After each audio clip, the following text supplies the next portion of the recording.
하나님 말씀 봅니다. 하나님 말씀 로마서 8장 12절 13절 한 번 더 보겠습니다. 로마서 8장 12절 13절 두 절 같이 읽겠습니다. 그러므로 형제들아 우리가 빚진 자로 돼 육신에게 져서 육신대로 살 것이 아니니라. 너희가 육신대로 살면 반드시 죽을 것이로되 영으로서 몸의 행실을 죽이면 살리니. 우리가 계속해서 이 구절에 머무르면서 신약에서 말하는 성화의 원리, 성화를 촉구하는 성경적인 원리를 살펴가고 있습니다. 그러면서 지난주에는 성화가 주님이 하시도록 우리가 뒷전으로 물러나서 우리가 주님 안에 거하기만 하면 주님이 우리를 대신해서 성화를 이루어 주신다 라거나 또는 소위 제2의 축복을 통해서 죄로부터 완전히 우리가 자유해지는 방식을 통해 성화를 이루는 것이 아니라 성령의 능력으로 우리 쪽에서 무엇인가를 하는 것을 통해 성화가 이루어진다라고 말하는 것이 성경의 원리인데 이것을 말하는 성경 여러 구절들을 살펴보았습니다.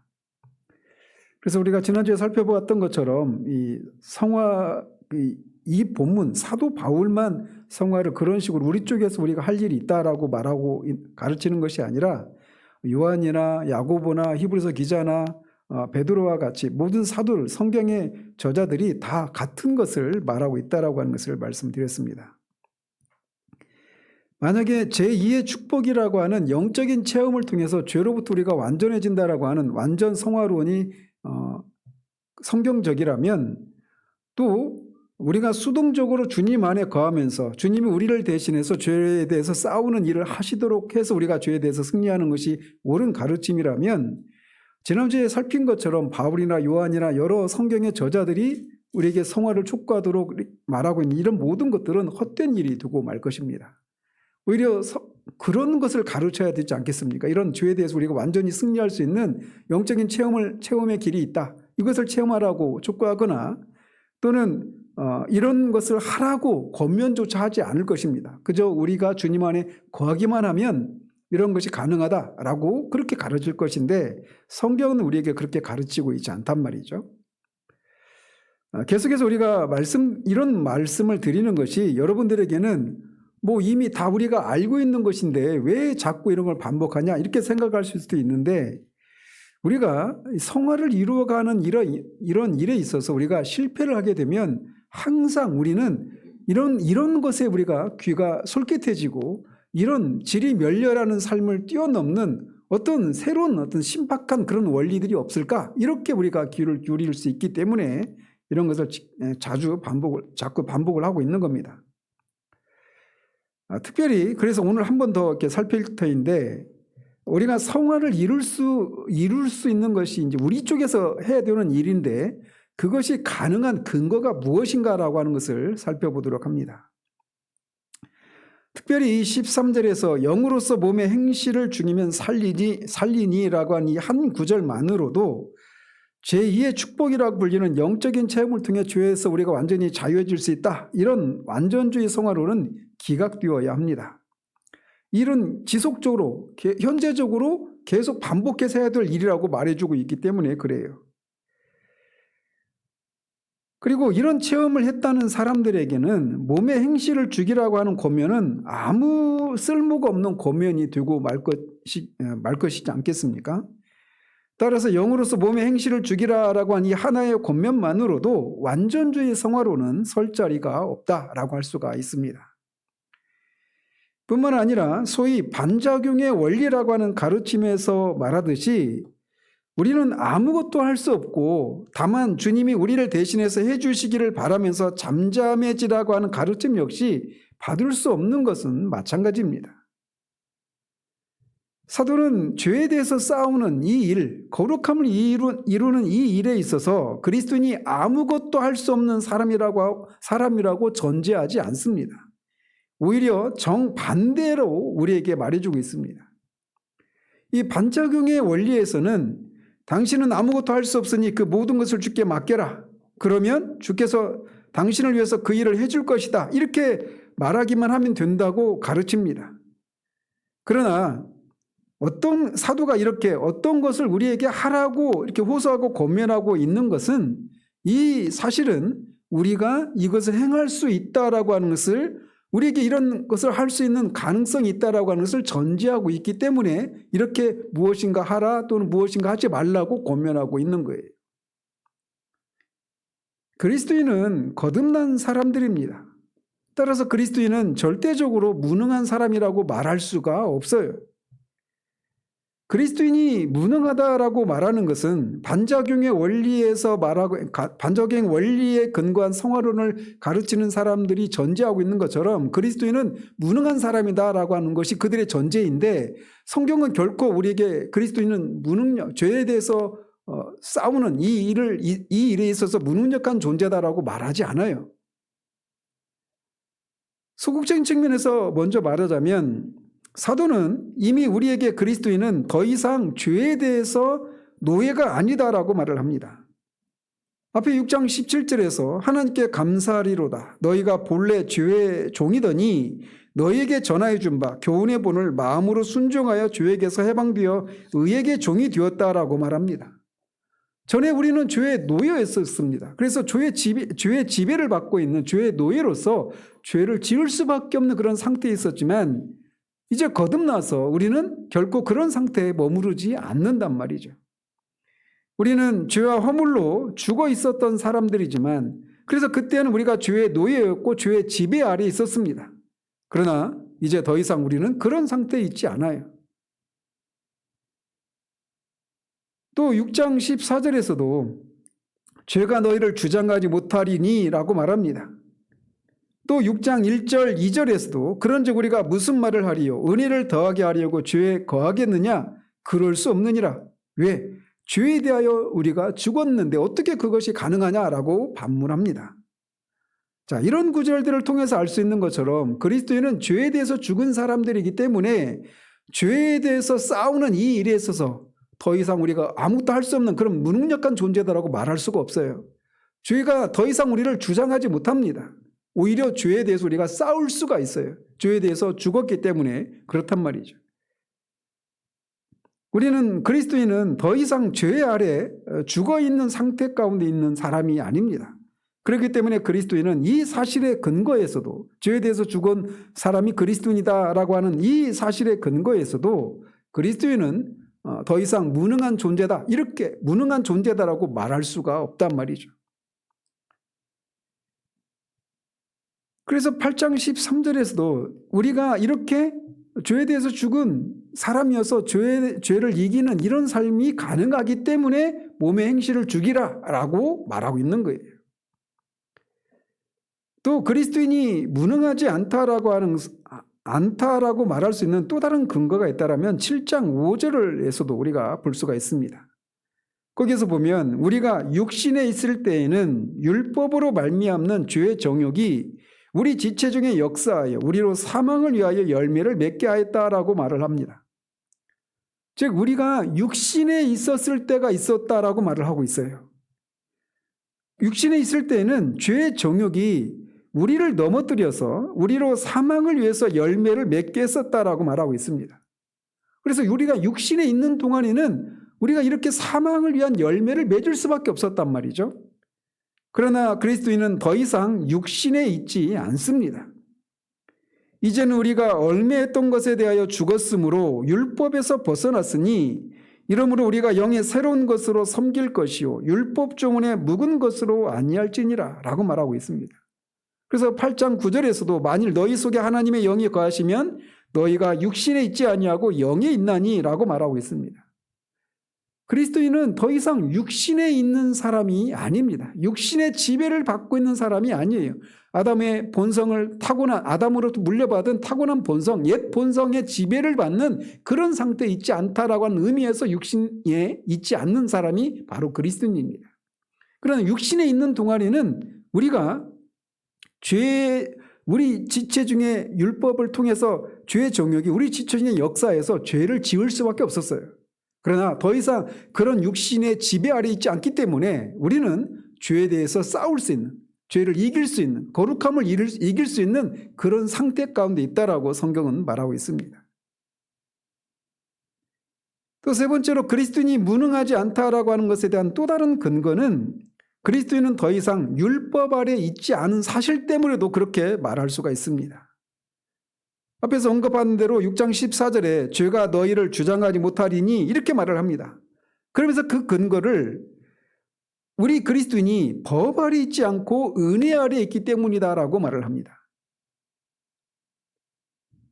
다시 7장 5절에서 우리가 육신이 있을 때에는 율법에 의해서 힘을 얻고 자극을 받은 죄의 정욕이 우리 지체적인 역사에 우리로 사망을 위해서 열매를 맺게 했다라고 말을 합니다. 그래서 우리가 율법 아래 있을 때에는 죄의 정욕이 오히려 율법에 의해서 자극을 받아서 사망을 위한 열매를 맺게 했다라고 말하고 있어요. 그러나 이제 그리스도인은 더 이상 이렇게 사망의 열매를 맺을 수밖에 없는 율법 아래 있지 않은 사람이 바로 그리스도인들입니다. 이것이야말로 그리스도인에게 주어진 영광이라고 할 수가 있습니다. 사람이 율법 아래 있을 때 일어나는 일, 즉 율법이 그 사람의 정욕을 부채질하고 그의 문제를 더 악화시켰던 그런 일이 이제 그리스도인에게는 더 이상 해당되지 않는단 말이죠. 왜냐하면 그런 율법 아래 있지 않고 은혜 아래 있기 때문에 그렇습니다. 그래서 우리는 8장 1절 2절에서 이렇게 말을 하는 것을 볼 수가 있는 거예요. 그러므로 이제 그리스도 예수 안에 있는 자에게는 결코 정죄함이 없나니 왜? 그리스도 예수 안에 있는 생명의 성령의 법이 죄와 사망의 법에서 너를 해방하기 때문이라고 말을 하고 있습니다. 자, 이렇게 그리스도인은 소극적인 측면에서 죄 아래 율법 아래 있지 않고 육신에 있지 않습니다. 그렇기 때문에 우리는 이 반작용의 원리에서 주장하는 것과 달리 그리스도인을 절대적으로 무능하다 이렇게 말하지 않아야 합니다. 자, 이어서 그리스도인이 더 이상 무능하지 않다라고 하는 것을 적극적인 측면에서도 살펴볼 수가 있습니다. 적극적인 측면에서 그리스도인은 이제 그리스도 안에 있는 사람입니다. 그렇기 때문에 그는 이 죄에 대해서 싸우는 거룩함을 이루는 이 일에 있어서 무능하다 이렇게 말할 수가 없어요. 그리스도인이 전에는 아담 안에 있었습니다. 그러나 이제 그는 그리스도 안에 있는 사람이 됩니다. 그가 아담 안에 있었을 때 그는 아담이 행한 결과들이 그에게 전가되었어요. 그러나 지금은 그리스도께서 행하신 일이 그에게 전가되어 있습니다. 그는 아담으로부터 많은 죄에 대한 책임과 오염을 물려받았습니다. 그리고 그로부터 타락한 본성을 물려받았어요. 그러나 그는 지금 그리스도로부터 정반대의 것을 물려받았습니다. 그는 아담에게서 나온 후손이었습니다. 그러나 지금은 그리스도에게 접붙임 받은 사람이 그리스도인이에요. 이것이 6장 전반부에서 진술한 신자와 그리스도와의 연합이라고 하는 위대한 교리가 우리에게 말해주고 있는 바입니다. 따라서 우리는 이미 그리스도 안에 있는 사람을 보고 그가 절대적으로 무능하다라고 말하지 말아야 합니다. 제가 왜 이것을 말씀드리냐면 제가 거쳐왔던 교회들에서 계속해서 강조점이 우리는 아무것도 할 수 없습니다. 온통 이런 것들을 얘기를 하고 그러니까 자동적으로 뭘 찾겠습니까? 제2의 축복을 반대한다고 말하지만 반작용의 원리를 반대한다고 성경적이지 않다고 말하지만 계속해서 우리가 할 수 없다라고 하는 것만 강조하면 자연스럽게 그런 쪽으로 관심이 그렇게 가게 되어 있고 그런 것들을 추구하게 되어 있단 말이에요. 그렇기 때문에 성경이 말하는 성화를 이루는 데 있어서 성경이 말하는 이런 성경적인 원리를 우리가 자꾸 상기시켜야 합니다. 그래서 그 중에서 적극적인 측면에서 우리는 그리스도 안에 있기 때문에 우리는 할 수 없다. 절대 죄에 대해서 이길 수 없다. 이렇게 말해서는 안 된다라는 것입니다. 우리는 그리스도 안에 있는 사람을 보고 그가 절대적으로 무능하다고 말하지 않아야 되는 이유가 바로 거기에 있는 거예요. 잘못된 이 반작용의 원리와 같은 이 가르침은 그리스도인을 로마서 7장에 있는 상태에서 로마서 8장의 상태로 옮겨가는 어떤 그런 체험이 필요하고 그리스도 안에 머무는 이 원리를 배워야 된다라고 가르친단 말이죠. 그리스도인이 투쟁을 포기하고 손을 떼고 자기가 절대적으로 무능하다라고 하는 것을 고백하는 순간 그리스도가 우리를 대신해서 그렇게 죄에 대해서 승리한다. 이게 반작용의 원리에서 가르치는 것인데 그것은 성경적인 가르침이 아니란 말이에요. 그리스도인은 그리스도 안에 있는 사람입니다. 그리스도인은 존재 자체가 그가 실패할 때도 여전히 그리스도 안에 있는 사람이에요. 이거를 모르면 죄를 지으면 그리스도 밖에 있다가 다시 우리가 순종하면 그리스도 안에 있게 되고 이런 것이 아니란 말입니다. 반작용 원리에서 그걸 가르치지 않습니까?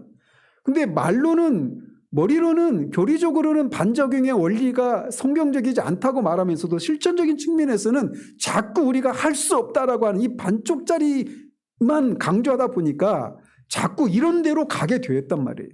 그런 면에서 이 가르침이 잘못되었단 말이죠.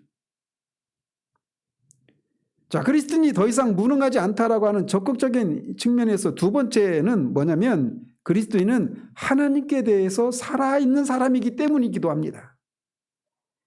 6장 11절에 이와 같이 너희도 너희 자신을 죄에 대하여는 죽은 자요 그리스도 예수 안에서 하나님께 대하여는 살아있는 자로 여길지어다.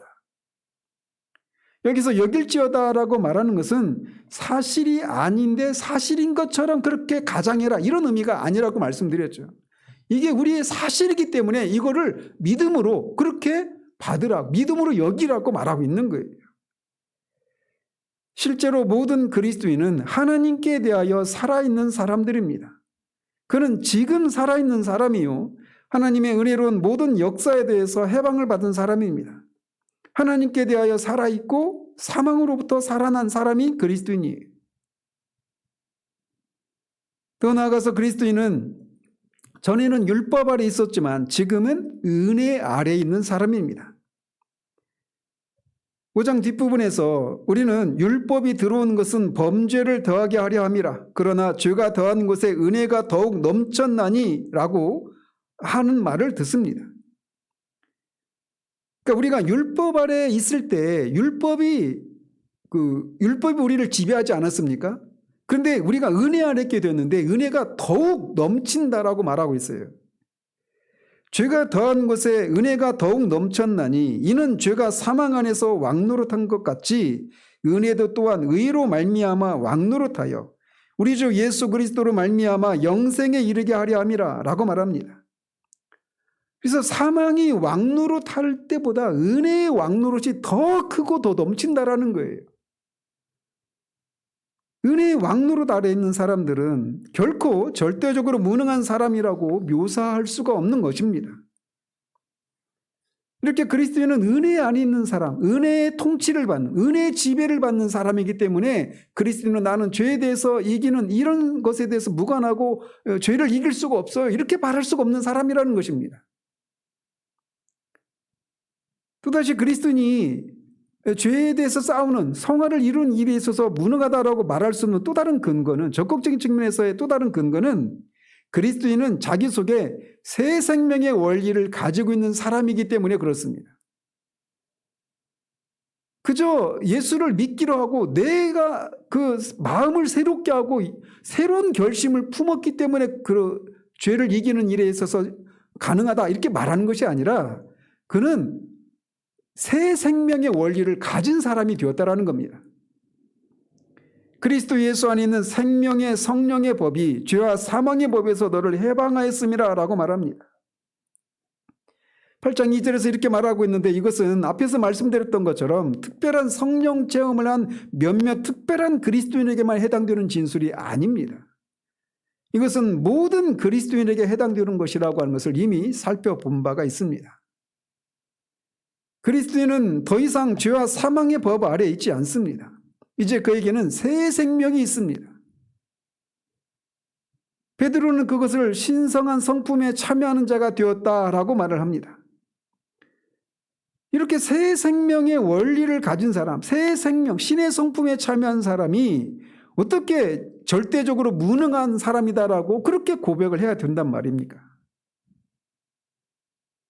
사도 요한은 이것을 이렇게 진술합니다.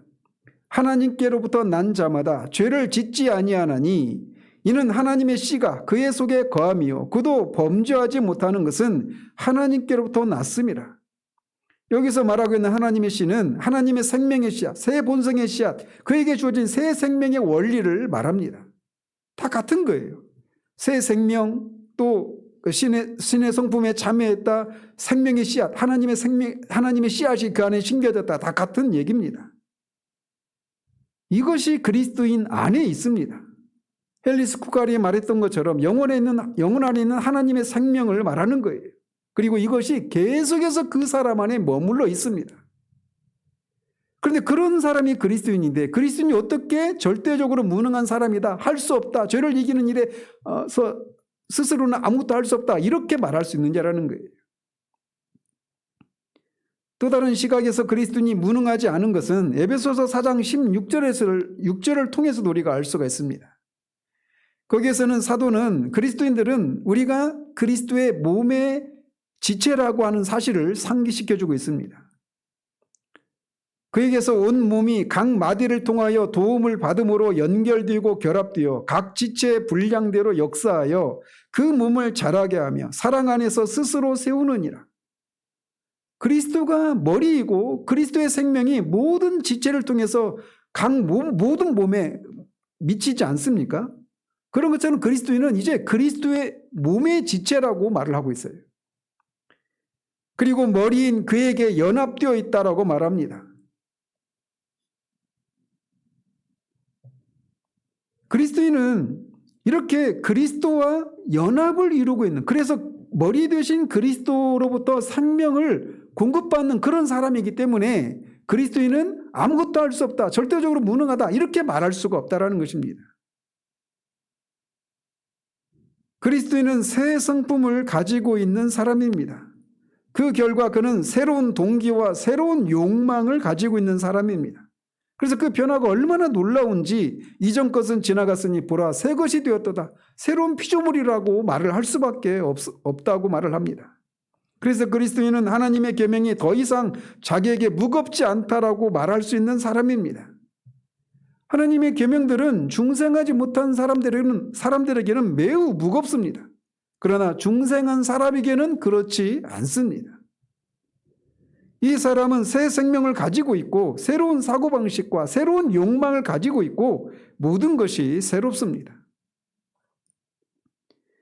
자, 무엇보다도 그리스도인이 무능하지 않다라고 하는 또 다른 근거는 로마서 8장 9절을 통해서도 확인할 수가 있습니다.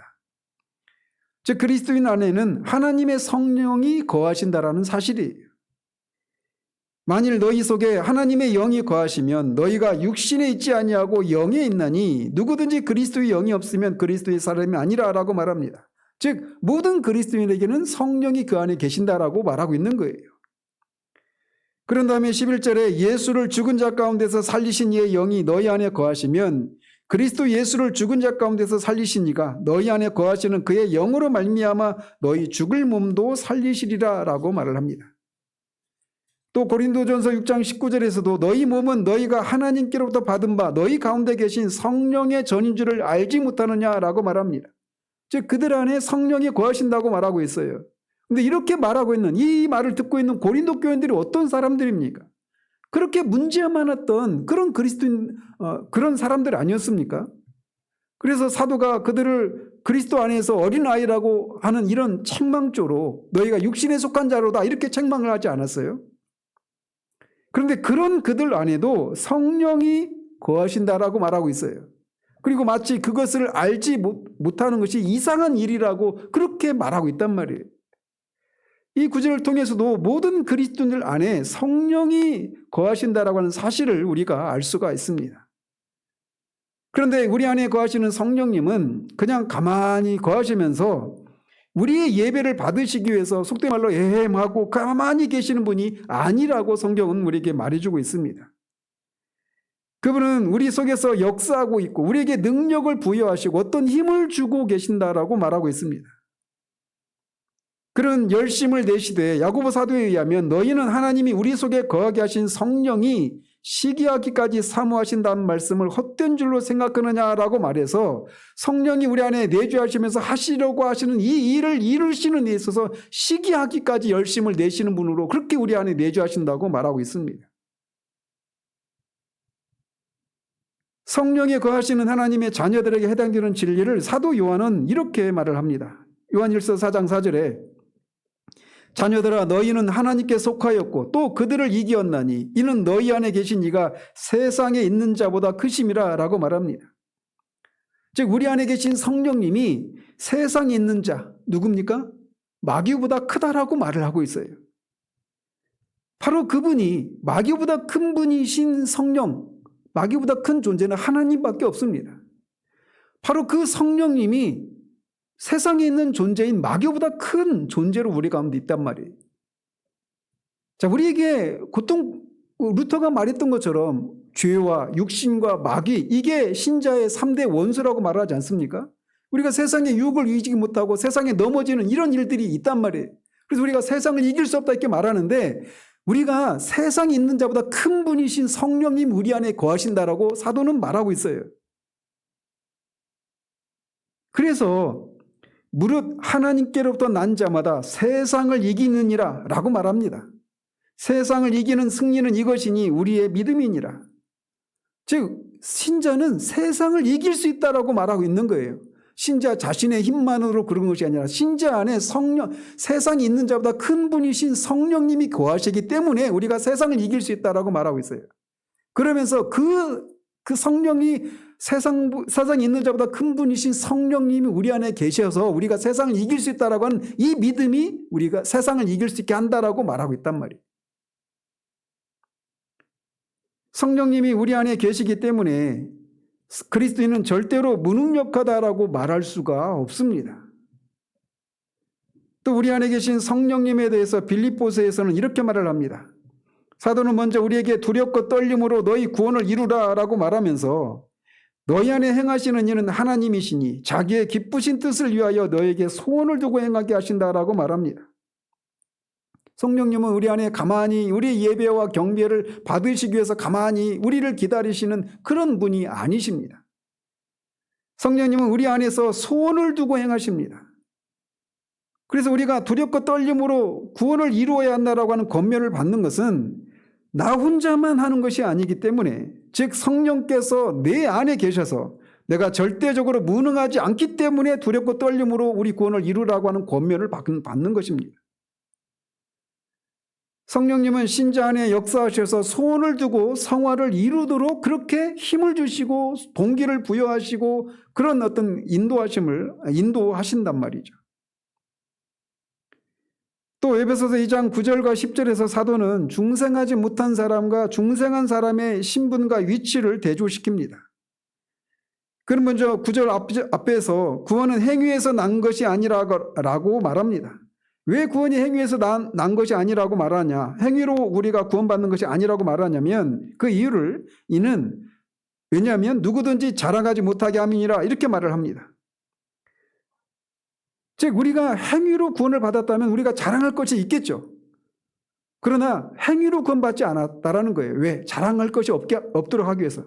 오직 하나님만이 영광을 받으시도록 하기 위해서 은혜로 믿음으로 우리가 구원을 받는다라고 말하고 있는 것이죠. 자, 그러면서 우리를 구원하신 목적을 이렇게 말을 합니다. 우리는 그의 만드신 바라 그리스도 예수 안에서 선한 일을 위하여 지으심을 받은 자니 이 일은 하나님이 전에 예비하사 우리로 그 가운데서 행하게 하려 하심이니라 라고 말합니다. 즉 신자가 구원받은 목적은 그리스도 예수 안에서 선한 일을 위해서 그렇게 지음을 받았다라고 말을 하고 있어요. 선한 일이 돼 그리스도 예수 안에서의 선한 일을 하기 위해서 지음받았다라고 말하고 있습니다. 이 사실은 중생하지 못한 사람은 그 어떤 선한 일도 행할 수 없다라고 하는 것을 우리에게 말해줍니다. 한 사람이 선한 일을 하기 위해서는 그가 먼저 거듭나야 합니다. 믿음으로 말미암아 의롭다함을 받는 일이 먼저 일어나야 합니다. 그런데 이 일이 그리스도인에게 일어난 일이라고 말하고 있어요. 그리스도인은 바로 이렇게 해서 그리스도 예수 안에서 지으심을 받은 하나님이 만드신 자입니다. 무엇을 위해서 만드셨다고 말하느냐면 선한 일을 위하여 지으심을 받은 자니 이는 하나님이 전에 예비하사 우리로 그 가운데서 행하게 하려 하심이라 라고 말합니다. 하나님은 우리를 새롭게 하셨고 새로운 생명을 주셨고 새 본성을 주셨습니다. 그 전에 우리는 아무것도 할 수 없었고 죽어 있었고 어떤 가치 있는 일, 선한 일을 할 수가 없었습니다. 그러나 하나님이 그런 우리를 새롭게 지으셨습니다. 그리고 그가 그렇게 하신 것은 우리로 하여금 그가 전에 예비하신 선한 일을 실천하도록 하기 위해서 우리를 그렇게 새롭게 지으셨다라고 말하고 있습니다. 우리가 그리스도 예수 안에서 지으심을 받았기 때문에 우리는 이제 이 선한 일을 행할 능력을 가지게 되었다라고 말하고 있는 것이죠. 그래서 에베소서 4장 24절에서도 같은 것을 이런 식으로 권면합니다. 하나님을 따라 의와 진리의 거룩함으로 지으심을 받은 새 사람을 입으라. 이것도 역시 같은 논리에 기초하여서 이렇게 권면을 하고 있는 겁니다. 그리스도인은 이런 사실들을 통해서 우리가 알 수 있는 것처럼 그리스도인은 절대로 무능한 존재가 아닙니다. 오히려 그 반대입니다. 따라서 그리스도인은 자기가 누구이고 어떤 사람인가를 깨달아야 돼요. 이게 굉장히 중요한 일입니다. 첫 번째로 성화의 원리가 그리스도 안에서 우리가 어떤 사람이 되었는가, 그리스도인에게 해당되는 신분과 지위가 어떠한 것인가를 깨닫는 그것을 상기시키는 것을 통해서 우리가 성화를 이루도록 촉구한다라고 말씀드리지 않았습니까? 우리는 무능한 사람들이 아닙니다. 우리는 하나님의 자녀들입니다. 더 나아가 우리가 하나님의 자녀들일 뿐만 아니라 몸의 머리가 되신 주 예수 그리스도에 의해서 연합되었기 때문에 우리 속에 어떤 것도 막지 못할 역사하는 그런 능력이 있음을 우리가 인식해야 합니다. 우리가 세상에서도 그렇지 않습니까? 우리가 어떤 능력이 내 안에 있다는 사실들을 알지 못할 때는 어떤 두려운 존재나 어떤 사건 앞에서 뭉쳐들고 그러지 않습니까? 그런데 그 상황에 내 안에 있는 능력이 있다라고 하는 것을 알 때 우리가 그런 것에 맞서서 싸울 수 있는 힘이 거기서 나오는 것처럼 먼저는 우리 안에 어떤 능력이 있는지, 죄를 이기고 거룩함을 이룰 수 있는 이 일에 있어서 우리에게 주어진 능력이 무엇인가를 아는 것이 필요한 것입니다. 그래서 사도는 에베소 교인들을 위해서 이렇게 기도합니다. 너희 마음의 눈을 밝히사 그의 부르심의 소망이 무엇이며 성도 안에서 그 기업의 영광의 풍성함이 무엇이며 그의 힘의 위력으로 역사심을 따라 믿는 우리에게 베푸신 능력의 지극히 크심이 어떠한 것을 너희로 알게 하시기를 구하노라 라고 말합니다. 그러면서 4장 20절에서 우리 가운데서 역사하시는 능력대로 우리가 구하거나 생각하는 모든 것에 더 넘치도록 능히 하실 이에게 라고 말합니다. 하나님은 우리가 구하거나 생각하는 모든 것에 더 넘치도록 능히 하실 분이십니다. 그리스도를 죽은 자 가운데서 이렇게 세우신 하나님의 능력이 이미 그리스도에게만 나타나는 것이 아니라 그 능력이 우리 안에, 신자 안에도 역사하고 있다라고 말하고 있는 거예요. 그 능력이 우리가 구한 것이나 생각하는 것들에 넘치도록 역사하고 있습니다. 그래서 사도는 계속해서 이 사실을 깨달으라. 왜냐하면 그것이 너희의 역사와 함께 언제나 함께하고 있는 진실이기 때문이다라고 하는 것을 계속해서 상기시키고 있는 겁니다. 따라서 지금까지 언급한 그리스도인에게 해당되는 소극적이고 적극적인 이런 진리에 비춰볼 때 그리스도인들로 하여금 자기들이 절대적으로 무능하고 아무것도 할 수 없다고 말하는 것은 전적으로 잘못된 것이고 비성경적인 것이라고 하는 것을 우리가 알아야 합니다. 제가 계속해서 말씀드렸잖아요. 온통 우리가 할 수 없다라고 하는 것만 강조하다 보니까 주님의 오심조차도 우리에게 부담스럽고 무엇인가 주님 앞에 나아갈 담대함을 잃어버리는 막 부활의 기쁨도 없고 그냥 온통 내가 할 수 없다. 내가 이렇게 비참한 죄인이다. 온통 이런 고백. 기도도 늘 우리가 할 수 없음을 고백하고 그것 때문에 눈물을 흘리고 애통해하고 이것이 마치 성숙한 그리스도인의 표지인 것처럼 생각되는 이런 것은 성경적인 그런 것이 아니에요. 오히려 성경은 이렇게 말을 합니다. 너희가 누구이고 너희가 어떤 사람인가라고 하는 것을 인식해라. 그리고 너희가 죽은 자 가운데서 살아났고 살리심을 받았을 뿐만 아니라 다시 태어났고 그리스도 안에 있다는 사실을 깨달으라. 하나님의 권능이 너희 안에 있다. 성령께서 너희 안에 거하고 계시고 너희로 선을 행하도록 능력을 주고 계시다라고 하는 것을 깨달으라. 너희가 이런 사람이라고 하는 것을 깨달으라. 그리고 거룩하게 되는 일을 계속해서 이루어가라. 너희는 절대로 무능력하지 않다. 능력이 너희 안에 있다라고 하는 것을 우리에게 말해주고 있는 거예요. 그래서 이와 같이 너희도 죄에 대해서는 죽은 자요 예수 그리스도 우리 주로 말미암아 하나님께 대하여는 살아있는 자로 여길지어다라고 말을 합니다. 그래서 성화는 우리에게 해당되는 이 진리를 믿음으로 행하는 거예요. 믿음으로 이루어가는 겁니다. 이런 사실들에 비추어 볼 때 반작용의 원리에 따른 성화 교리는 잘못된 교리인 것을 다시 한번 말씀드립니다. 이런 가르침은 신약의 중생교리에 맞지 않아요. 그리스도는 거듭난 사람들입니다. 새로운 피조물이 된 사람이에요. 그냥 옛날과 똑같은데 그냥 기독교의 어떤 교리를 인정하고 새롭게 마음을 다지고 결심하는 이런 사람이 아닙니다. 그에게는 전적으로 앞에서 말씀드린 이런 일들이 일어나는 거예요. 소극적으로는 죄에 대해서 죽고 율법에 대해서 죽고 육신에 더 이상 속하지 않은 그런 일이 일어났습니다. 뿐만 아니라 그 사람 안에 성령이 거하시고 거듭나서 새로운 욕망과 새로운 동기와 이런 것을 할 수 그런 마음이 생겨났단 말이에요. 새 생명의 원리를 가진 사람입니다. 신의 성품에 참여한 사람이 그리스도인이에요. 그리스도인이 된다라고 하는 것은 이렇게 놀라운 그런 근본적인 변화가 일어난 사람들이 일어났다라고 하는 것을 의미하는 겁니다. 또 다른 각도에서 보면 그래서 이 완전 성화론이나 반작용의 원리에 따른 이 성화 교리는 이 성경의 중생의 교리에 비춰보면 결코 그들의 가르침을 우리가 인정할 수가 없단 말이죠. 또 다른 각도에서 이 두 가지 성화 교리가 성경에 비추어서 틀렸는데 특별히 성경에서 말하는 성장의 원리에 비춰볼 때도 이 두 가지 가르침이 잘못되었다라고 하는 것을 알 수가 있습니다. 그들은 그리스도인이 절대적으로 고정적이고 자라지 않고 발전하지 않는다라고 가르치고 있는 셈이에요. 특별히 반작용의 원리에 따른 성화 교리를 주장하는 사람들이 즐겨 사용하는 예와 두 가지가 있다고 그랬죠. 부직갱이 원리와 또 구명대 원리. 그래서 부직갱이는 평상시에는 차고 딱딱하고 검어요. 그런데 이거를 불에 집어넣으면 빨갛게 달궈집니다. 근데 그리고 나서 이거를 다시 그렇게 부드럽고 연하게 되는데 막 구부러질 수 있고 원하는 모양대로 만들 수가 있죠. 불 속에 있는 한 부직갱이는 그런 상태를 유지합니다. 그런데 그 부직갱이를 불 속에서 꺼내면 어떻게 돼요? 다시 옛날의 상태로 돌아가는 거예요. 검고 딱딱하고.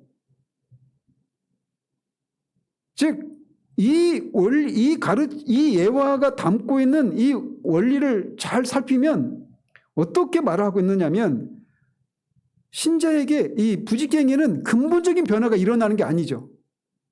그죠? 불 속에 있을 때만 변화 있다가 빠져나오면 또다시 옛날로 돌아가는 거잖아요. 그러니까 부직갱이는 근본적인 변화가 일어나지 않았다라고 말하고 있는 거예요.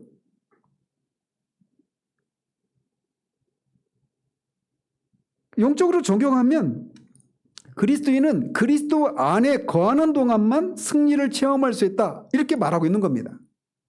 마찬가지로 구명대 예화도 마찬가지예요. 수영을 못하는 사람이 구명대를 튜브를 끼고 있으면 가라앉지 않죠. 근데 튜브에서 벗어나오면 물속에 가라앉고 말아요. 그러나 다시 구명대를 다시 차게 되면 다시 물 위에 뜨게 됩니다. 근데 수영을 못한다라는 사실은 변하지 않죠. 그래서 이런 반작용의 원리에 따른 성화의 교리를 가르치는 그래서 그런 사람들이 주로 사용하는 이 두 가지 예화는 결코 그리스도인은 근본적인 변화가 없다. 어떤 변화가 없다라고 하면서 말해주는 거예요. 그냥 수영을 못하는 그 사람이 수영을 하게 되고 이런 것이 아니죠. 그냥 그 사람 자체에는 변화가 없어요. 부직갱이도 근본적인 변화는 없습니다. 그러니까 그런 개념 속에는 성장이라고 하는 개념이 없죠. 변화가 없는 겁니다. 그러나 신약 성경은 신자는 성장한다라고 말을 합니다. 우리 모두는 어른이든 어린아이든 다 그리스도 안에서 갓난 아이로 출생합니다.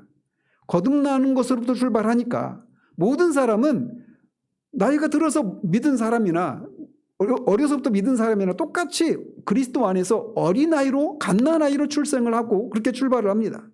그러나 거기서 머무르지 않죠. 요한일서에 특별히 자녀들아, 청년들아, 아비들아 이런 말을 하는 것을 통해서 그리스도인도 계속해서 그렇게 자라간다라고 하는, 성장한다라고 하는 이런 개념을 우리에게 말해주고 있단 말이에요. 그래서 그리스도인이 하나님과 그리스도 안에서 교제하고 몇 년을 보내고 그 안에서 역사하고 성경의 교훈에 관해서 조명하시는 그런 성령을 모시고 있음에도 불구하고 그가 처음 그리스도인이 된다 그 상태에서 몇 년이 흐른 다음에도 여전히 그렇게 그 상태를 거기에서 벗어나지 못한다? 이건 있을 수가 없는 겁니다. 그리스도인은 반드시 변화되게 되어 있어요. 성장하게 되어 있습니다. 성장할 수 있는 참된 진리를, 교리를 듣지 못하기 때문에 문제인 것이지 그리스도인은 반드시 성장하게 되어 있습니다. 그는 은혜 안에서 자라고 주를 아는 지식에서 자라나라고 하는 권면을 받고 있습니다. 이 사실은 그가 이것이 가능하기 때문에 이런 권면을 받고 있단 말이에요. 따라서 그런 예화들은 비성경적일 뿐만 아니라 그들을 잘못 인도하고 있는 것입니다. 그리스도인은 부직갱이를 불 속에 집어넣는 것과 비교될 수가 없는 그런 존재입니다. 그리스도인을 묘사하려면 차라리 나무의 가지에 접붙이는 것에 비유해야 합니다. 그래서 뿌리를 통해서 그 진액이 이 뿌리로부터 가지를 통해서 가지에 옮겨지면서 그가 그 생명을 받고 열매를 맺게 되는 이런 나무의 비유를 해야 되는 거예요. 또는 몸과 같은 살아있는 유기체에 비유되어야 할 존재가 그리스도인입니다. 즉 그리스도인은 생명과 능력과 성장과 열매를 맺는 이런 생명이 있는, 활력이 있는 이런 사람이 그리스도인이란 말이에요. 그리스도인은 이런 잘못된 가르침과 달리 그들은 말하잖아요. 부직갱이가 불 속에 들어가 있다가 나오면 옛날로 돌아가 버리잖아요. 근데 성경은 그리스도인이 그런 존재라고 말하지 않아요. 그리스도인이 비록 죄에 떨어져서 죄를 짓고 넘어진다 하더라도 처음의 상태로 딱딱했던 부직갱이 상태로 돌아가는 것처럼 처음의 상태로 돌아가는 것이 아니에요. 로마서 강의 앞에서도 말씀드린 것처럼 그리스도인은 산을 올라가다 중턱에서 넘어진 사람에 비유할 수 있다고 말씀드렸어요. 죄에 대해서 넘어지고 그 산 중턱에서 넘어졌다고 해도 그 사람이 산 밑에서 넘어진 것과는 다르단 말이에요. 그는 정상의 절반 지점에서 넘어져 있는 사람인 것입니다. 따라서 그가 거기까지 올라온 이 모든 것을 다 허사로 만드는 이런 것이 아니란 말이에요. 그리스도인이 죄를 지을 때 그가 다시 옛날에 냉랭하고 검고 딱딱한 그런 상태로 떨어졌다 이렇게 말하는 것은 잘못된 것입니다. 그것은 거듭남과 생명과 성장과 발전을 말하고 있는 성경의 이 가르침과 부합하지 않는 가르침이에요. 그리스도인의 성화 과정은 살아있는 것이고 활동적인 것입니다. 결코 기계적으로 또는 외적으로 구명대를 매는 것과 같은 그런 차원에서 생각해서는 안 됩니다. 그리스도인은 이 가르침이 이 반작용의 원리에 따른 이 가르침은 언뜻 보면 굉장히 매력적으로 보일 수가 있어요. 특별히 이렇게 성화를 이루려고 하는데 계속해서 실패하는 이런 사람들에게 있어서 이 가르침은 굉장히 매력적으로 들립니다. 저 역시도 한때 그런 가르침에 그렇게 그 가르침에 추종했던 사람이었단 말이죠. 근데 그렇게 했던 것이 무엇이냐면 정말 이런 질이 멸렬한 것 같은 도무지 성장이 더디고 열매가 나타나지 않는 것 같은 이런 상태에서 벗어날 수 있는 이런 길이 없을까라고 이런 갈증이 있는 터에 그런 가르침을 딱 받았을 때 야 이거다 라고 하면서 거기에 제가 한동안 그 상태에 머물렀던 적이 있습니다. 그런데 이게 언뜻 보기에는 매력적으로 보인다라고 말할 수 있는 게 뭐냐면, 결국은 이 가르침을 자세히 살펴보면 결국 우리를 절망하게 하는 가르침이기 때문에 그렇습니다. 왜냐하면 그 가르침은 우리가 그리스도 안에 계속해서 거하지 않는 한 죄에 대해서 승리할 수 없다라고 가르친단 말이에요. 그러니까 결국은 성화가 전적으로 우리에게 달린 일이라고 말하고 있기 때문에 그렇습니다. 그것은 그리스도를 우리가 붙잡고 있는가 그렇지 않은가의 모든 것을 맡겨버리고 있습니다. 그래서 진정으로 문제가 되는 것은 내가 그리스도 안에 거하느냐 거하지 않느냐 여기에 걸려 있어요. 즉 성화가 전적으로 우리에게 맡겨져 있는 겁니다. 그러나 사도의 교훈은 정반대입니다. 언제나 문제가 되는 것은 우리가 그리스도를 붙잡고 있느냐가 아니라 그리스도께서 우리를 붙잡고 있느냐 하는 것이라고 하는 것을 강조하고 있습니다. 그래서 계속해서 말씀드린 것처럼 우리가 무엇을 하는가가 먼저가 아니라 우리에게 어떤 일이 일어났는가라고 하는 것을, 그리고 그 일이 일어나도록 성부 하나님, 성자 하나님, 성령 하나님이 무슨 일을 해 주셨는가라고 하는 것을 계속해서 상기하는 일이 필요한 거예요. 우리가 죄와 허물로 죽었을 때 그분이 우리를 붙잡고 계셨습니다. 따라서 그때 죄와 허물로 죽었을 때 우리를 붙잡고 계셨다면 우리를 살리신 그분이 계속해서 우리를 붙잡고 계실 거란 말이에요. 우리 속에 착한 일을 시작하시고 그리스도 예수의 날까지 우리가 의탁한 것을 끝까지 붙들고 계십니다. 그리스도인은 그리스도의 장중에 붙들려 있는 사람입니다. 문제가 되는 것은 내가 그를 붙잡고 있는 것이 아니라 그분이 우리를 붙잡고 있다는 사실이에요. 그분이 나를 아셨고 그분이 나를 사로잡았고 그분이 나를 그분의 소유로 삼으셨습니다. 그분이 나를 계속해서 우리 속에서 나를 붙잡고 있고 내 속에서 강력하게 역사하고 있습니다. 사도는 하나님의 뜻은 이것이니 너희의 거룩함이라고 말합니다. 하나님의 뜻이 우리가 거룩해지는 것에 있다라고 말하고 있어요. 하나님의 뜻이 그렇다면 그것은 반드시 이루어집니다.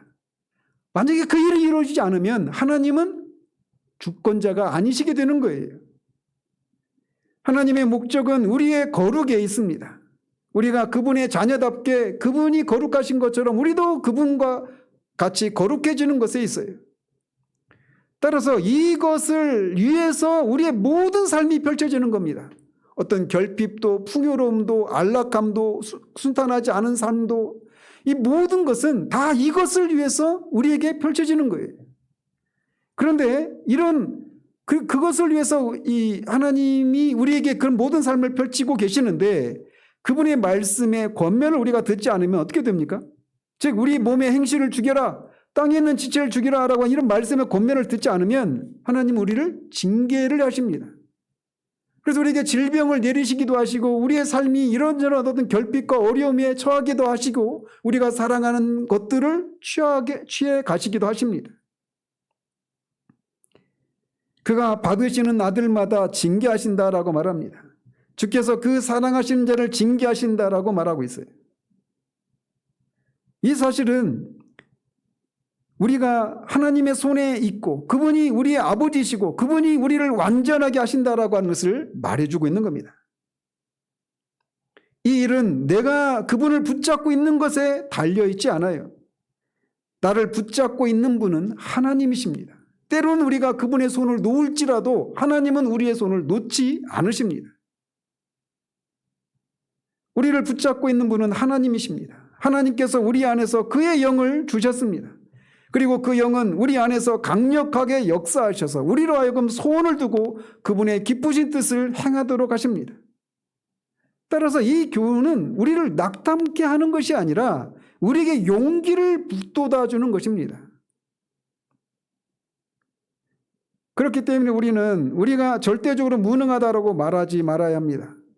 오히려 성경이 말하고 있는 것처럼 우리에게 해당되는 진리를 깨달아야 하는 거예요. 우리는 거듭났습니다. 하나님의 생명이 우리 속에 있고 하나님의 성령이 우리 안에 거하시고 또 그 성령은 세상에 있는 자보다 크신 전능하신 분이십니다. 따라서 몸의 행실을 죽이라라고 한 이 일을 계속해 나가는 것입니다. 그러면 이 일이 실제적으로 어떻게 이루어지느냐? 이거는 이런 식이에요. 이를테면 요단강을 막 물이 넘실댔던 그 요단강을 건널 때 우리는 항상 그렇죠. 우리는 하나님과 우리 사이에 그런 갈등이죠. 하나님이 능력을 주시면 우리가 그렇게 할 수 있는 것처럼. 하나님이 때로는 그렇게 하시죠. 홍해도 하나님이 먼저 길을 내시고 지나가게 하십니다. 그런데 그 사건을 경험한 이 사람들에게는 다 요단강 건널 때는 어떻게 하셔요? 요단강이 넘실대는데 그 레위인과 제사장들이 그 법궤를 맨 제사장들이 그 넘실대는 이 강물에 발을 디디라고 하십니다. 발을 딛자 순간적으로 물이 막 뒤로 물러가죠. 또는 신약성경에 누가복음에 나오는 것처럼 한편 손 마른 사람이 있죠. 이 사람은 손을 펴지 못하는 사람이에요. 근데 주님이 뭐라고 하십니까? 손을 내밀라고 하시죠. 손을 내밀지 못해서 왔는데 손을 내밀래요. 내밀 능력이 없는데. 근데 그 말씀에 근거해서 손을 내미니까 능력이 임하는 거예요. 손을 내밀 수 있는 능력이 임해서 손이 순간적으로 펴지는 것처럼 우리가 몸의 행실을 죽이라라고 하는 이 하나님의 권면을 따라 우리가 믿음으로 순종할 때 성령의 능력이 그 순간에 우리 가운데 임한단 말이에요. 능력이 임하면 우리가 하는 것이 아니라 믿음으로 우리에게 해당되는 이 진리를 우리가 믿고 그렇게 성령의 인도하심을 따라 성령께서 우리에게 소원함을 두고 행하시는 그 일에 우리가 순종함으로 손을 내밀 때 능력이 임해서 그 일을 할 수 있단 말이죠. 따라서 우리는 그리스도인은 죄를 이기고 죄를 죽이고 거룩함을 이루는 이 일을 할 수 없다. 우리는 이 일에 무능하다. 이렇게 말해서는 안 되는 거예요. 때로는 우리는 죄에 대한 싸움에서 실패를 하기도 합니다. 그럴 때 우리는 아무것도 할 수 없다고 불평하고 하나님 앞에 그런 우리의 처지를 인해서 울어서는 안 됩니다. 모든 눈물이 하나님의 마음을 감동하는 눈물은 아닙니다. 오히려 그 눈물이 불신앙의 눈물일 수 있어요. 민수기 13장에서 이스라엘 백성들이 가나안 땅을 정탐하고 왔던 그 소식을 들었던 이스라엘 백성이 밤새도록 울지 않았습니까? 그 눈물이 하나님의 그 마음에 감동을 주는 그런 눈물이 아니라 오히려 불신앙의 눈물이었지 않습니까? 따라서 우리가 하나님 앞에 우는 이 눈물이 때로는 하나님 앞에 의뢰를 받아서 흘리는 눈물이 아니라 불신앙에서 나오는 눈물일 수도 있다는 겁니다. 그래서 항상 우려야 돼 말아야 돼 이런 갈등을 하시라고 말씀드리는 게 아니에요. 근데 그래서 우리는 이 성경이 말하는 대로 그리스도인은 어떤 사람인가라고 하는 것을 이 진리를 우리가 늘 상기시키는 이런 일이 필요한 거예요. 따라서 성화를 이루는 것과 관련해서 우리는 다른 사람들이 이런저런 간증을 하지 않습니까? 근데 우리의 신앙의 표준은 유일하게 우리의 신앙과 삶의 유일한 표준은 성경입니다. 성경이 말하는 대로 성경에서 말하는 그 원리를 따라 우리가 따라가야 하는 거예요. 따라서 우리는 죄에 대해서 싸우는 이 일에 실패할 때에도 우리는 이 그리스도인에게 해당되는 진리가 무엇인가를 다시금 상기시키고 또 이렇게 용기 있게 나설 수 있는 그런 군사와 같은 그런 것이 우리에게 요구되는 겁니다. 그래서 앞에서 6장 강해를 할 때도 말씀드렸지만 그리스도인이 필요로 하는 것은 어떤 병원이나 어떤 간이 진료소가 아닙니다. 교회는 1차적으로 병원이 아닙니다. 여기 와서 나 여기저기 이런 상처를 받아서 이런 아픔이 있어요. 이걸 위로해 주세요. 이런 곳이 아니란 말이에요. 교회는 하나의 병영 막사와 같습니다. 로이드 존스는 여기 로마서 8장에서 다시 한번 이 병영 막사를 발견하게 된다라고 말합니다. 그래서 죄에 대해서 싸우는 일에 실패한 그래서 고통을 받고 있는 가상의 신자에게 특무 상사인 바울이 이렇게 명령을 내리고 있다라고 진술을 해요. 그래서 우리는 실패하고 모든 것이 잘못되어 있고 또 언제나 좋은 일을 하고 있지 못하다고 불평하고 있는 이 그리스도인들이 연병장에 막 일렬로 서 있는데 그 사람들을 향해서 특무상사인 바울이 이렇게 말하고 있다라고 루이 존스는 말을 합니다. 먼저 바울은 그런 사람들에게 이렇게 말하고 있지 않다라고 먼저 말합니다. 즉 너희는 절망적으로 무능한 자들이다. 너희는 아무것도 할 수 없어. 너희는 병원으로 보내야만 되겠어. 너희는 너희가 아무것도 할 수 없다고 인정해야만 돼. 그리고 그 모든 것을 너희 손에서 놓고 너희에게 제공되는 전류불을 붙잡아야만 돼. 네가 그렇게 하고 있는 동안 능력이 충만해질 거야. 이렇게 말하고 있지 않다라고 말을 해요. 즉 반적행 원리에 해당되는 그런 가르침을 명령을 내리고 있지 않다라고 말합니다. 오히려 정반대로 이렇게 말을 하고 있다고 말합니다. 이렇게 실패한 그리스도인 이런 사람들에게 특무상사인 바울이 이렇게 외치고 있다는 거예요. 차려! 너희가 깨달아 똑바로 서라. 어째서 그런 식으로 하늘의 연병장에 서 있는 사람들이 엉거주춤하고 있나? 너희는 하늘의 왕의 자녀들이라는 것을 깨닫지 못하는가? 어째서 그렇게 신음하고 길을 펴지 못하고 불평하고 있는가? 하나님의 성령이 너희 속에 거하는 줄 모른단 말인가? 제가 잠시 중단하면 제가 이 성숙한 그리스도인이라고 말하는 사람들이 다 이렇게 하고 있는 것 같지 않아요? 너희는 하늘의 왕의 자녀들이라는 사실들을 깨닫지 못하는가? 어째서 그렇게 신음하고 길을 펴지 못하고 불평하고 있는가? 제가 거쳐온 교회들에서 성숙한 그리스도인의 표지는 바로 이런 모습이었어요. 내 자신의 죄를 얼마나 깊이 깨닫고 내가 할 수 없는 존재인가 이거를 깨닫는 절망하는 그것이 성숙한 그리스도인의 모습처럼 생각한단 말이에요. 근데 그렇게 하고 있는 사람들을 향해서 특무상사인 바울이 책망하고 있다, 호령을 하고 있다라고 말하고 있단 말이에요. 그래서 보시면 하나님의 성령이 너희 속에 거하는 줄 모른단 말인가? 너희는 하나님의 성품에 참여한 자들임을 모르냐는 말이다. 어째서 그렇게 울고 흐느끼고 있지? 너희는 세상과 육신과 마귀에 대해서 더 많은 것을 말하고 있지. 너희는 너희 속에 있는 이가 세상에 있는 이보다 크다는 사실을 알지 못하는가? 똑바로 서라. 차려. 앞으로 가. 남자답게 행동해. 더 이상 약하게 보이지 말고 더 이상 중얼중얼 대지 마. 하나님께서 너희에게 해주신 일이 무엇인지 깨닫고 너희가 어떤 존재들이고 그가 너희를 어떻게 지으셨는가를 생각하란 말이야. 머리를 똑바로 들고 앞으로 가. 너희가 전에는 육신 안에 있었던 자들이지만 그리고 어둠에 속해 있었지만 지금은 세상의 빛들로 선택된 자들이라는 것을 잊지 말라는 말이다. 이렇게 호령을 하고 있다고 말하고 있어요. 우리가 그리스도인이 왜 어떤 존재인가라고 하는 것을 자주 상기하는 이 일이 왜 중요한가를 여기서도 우리가 알 수가 있습니다.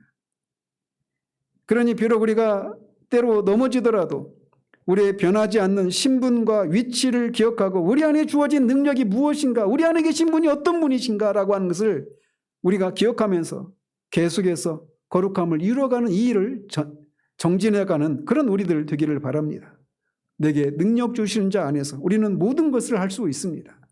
이것이 그리스도인이 성화를 이룰 수 있는 근거예요. 이 일을 행해 주신 하나님을 찬양합니다. 기도하겠습니다.